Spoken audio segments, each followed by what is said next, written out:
کہ چلیں اپوزیشن تو ہمیشہ سے غائب رہتی ہے، لیکن آج سیریسنس دیکھیں کہ ایک بھی شخص اس پوری پہلی رو میں موجود نہیں ہے۔ کتنے کے لوگ سیریس ہیں بجٹ کے حوالے سے اور ہماری تقریر سننے کے حوالے سے اور ہماری ریکمنڈیشن سننے کے حوالے سے، لیکن اینی وے انہیں خالی کرسیوں کو سنائیں گے شاید کیونکہ ان کے ضمیر جاگ جائیں، لیکن جاگنے انہوں نے پھر بھی نہیں ہے۔ سب سے پہلے جو مجھے ملا کہ صحت کے لیے حکومت نے هو الشافی کا درس، خوراک کے لیے واللہ خیر الرازقین کا وظیفہ، اور تعلیم کے لیے رب زدنی علما کا وظیفہ مقرر اور مختص کیا ہے، اور عوام سے درخواست کی ہے کہ وظیفہ ذرا زور سے پڑھا کریں تاکہ آپ کے یہ جو معاملات زندگی ٹھیک ہو سکے، ورنہ ان تینوں کے لیے اس گورنمنٹ نے کچھ بھی مختص نہیں کیا۔ اس سے بڑی تکلیف جو ہوئی وہ یہ ہوئی کہ جب پیپلز پارٹی کا میں نے بیان دیکھا، اب تاج حیدر صاحب اٹھ کے چلے گئے، اس سے بڑی منافقت شاید ہی کوئی جماعت کر سکی ہو جو کہ اس وقت پیپلز پارٹی کر رہی ہے، کہ ایک زہر قاتل جیسا بجٹ پیش ہوا اور انہوں نے کہا کہ ہمیں علم ہی نہیں۔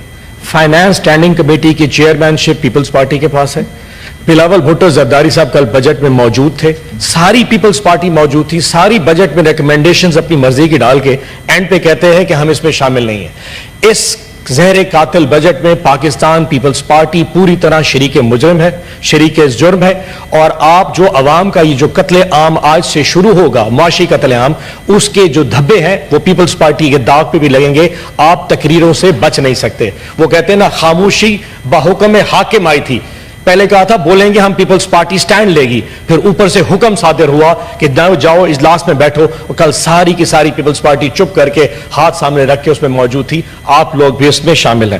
دو چیزوں کی کلیریفیکیشن کامران صاحب نے ریز کی، میں کلیئر کر دوں۔ اعجاز چوہدری صاحب کے حوالے سے پروڈکشن آرڈر میں بارہا درخواست کرتا ہوں، آج پھر درخواست کروں گا، سر سینٹ کا سیشن ہے لیکن مشکل ہے آپ کے لیے بھی ایشو کرنا، میں پھر بھی یاد کراتا رہوں گا۔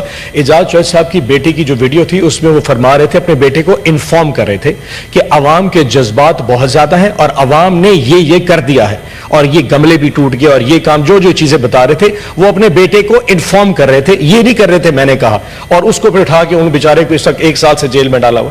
رجیم چینج کی انہوں نے بات کی، وہ بھی کلیئر کر دوں، وہ صرف یہ تھا، ہمیں اعتراض رجیم چینج کا بھی نہیں تھا، ہمیں اعتراض وہ جو ایک منڈی لگائی گئی تھی جس میں 20 سے زیادہ اراکین قومی اسمبلی جو پاکستان تحریک انصاف کے تھے، جن کو 20 کروڑ دے کے پرچیز کر کے ہم سے اٹھا کے سندھ ہاؤس میں رکھا گیا تاکہ ہماری حکومت گرائی جا سکے، صرف امریکہ سرکار کو خوش کرنے کے لیے، ہمیں صرف اس پہ اعتراض تھا۔ چلے اب بجٹ پہ چلتے ہیں۔ سر بجٹ بڑا ہی زبردست 19 کھرب کا بجٹ ہے۔ سر میں حیران ہوا ہے، صبح سے جتنی تقریر ہے اس میں کسی نے بجٹ کے نمبرز پہ بات نہیں کی، لیکن میں تھوڑا سا نمبرز کو لے کے چلوں گا۔ 19 کھرب کا بجٹ ہے سر، اور اس میں جو سب سے مزیدار چیز ہے وہ ہے ریونیو کلیکشن، کہ ٹیکسز کتنے ہوں گے۔ سر ٹیکسز کی جو اماؤنٹ دی ہے سر، وہ انہوں نے 38% اس سال بڑھا دی ہے اور 13.5 کھرب روپے کی ٹیکس کلیکشن دکھائی ہے۔ اس 13.5 کھرب میں ٹیکس کلیکشن میں جو ڈائریکٹ ٹیکسیشن ہے سر، جو کہ تنخواہوں میں سے کسی کا کاٹا جائے گا یا انکم ایٹ سورس ڈیڈکشن کی جائے گی، وہ 5.5 کھرب روپے کی ہے۔ مزے کی بات یہ ہے اس کا سب سے زیادہ بوجھ انہوں نے تنخواہ دار طبقے کے اوپر اور مڈل کلاس پہ ڈال دیا۔ ہوا کیا، ہمیں نے کہا جی کہ 20% تنخواہیں بڑھا دی، کل سے سارے سرکاری ملازمین بڑے خوشی بڑے خوش، پاکستان مسلم لیگ نون نے 20% تنخواہیں بڑھا دی۔ میں آج صبح سیلری کا سلیب لے کے آیا سر، کیا کمال چیز ہے، تھوڑی کیلکولیشن دوسرا پاکستان کو بھی پتہ لگے ایشو کیا ہے۔ ایک وہ شخص جس کی 1 لاکھ روپے تنخواہ ہے سر، 12 مہینے میں وہ 12 لاکھ روپے کما لیتا ہے۔ اس سے پہلے وہ ٹیکس دیتا سر 15,000 روپے فکس ٹیکس تھا، اور 12.5% کے حساب سے وہ ٹیکس دیتا تھا، جو کہ 1.5 لاکھ بنتا ہے۔ 1.5 لاکھ جمع 15,000، 1,65,000 ٹیکس ڈیڈکٹ کرتا تھا۔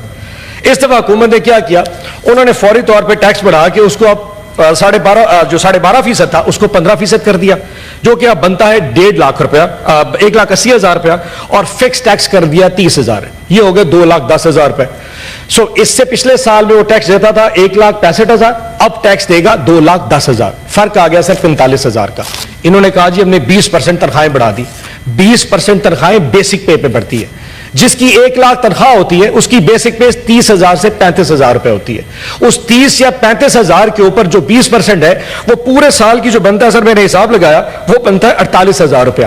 سو آپ نے 48,000 کی تنخواہیں بڑھا دی لیکن 45,000 کا ٹیکس لگا دیا، اس کی جیب میں کتنے بچے؟ 3,000 روپے، ٹوٹل 3,000 پورے سال میں بچیں گے۔ اوپر سے ظلم چیک کریں، انڈائریکٹ ٹیکسیشن سر 7.5 کھرب روپے کا، انڈائریکٹ ٹیکسیشن 7.5 کھرب کا، اور اس میں سب سے بڑی اماؤنٹ کیا ہے؟ پیٹرولیم کی لیوی، یعنی کہ جو پاکستان تحریک انصاف اپنے دور میں ہم نے 60 روپے تک میکسم لیوی رکھی تھی، انہوں نے بڑھا کے اس کو 80 روپے کر دیا ہے۔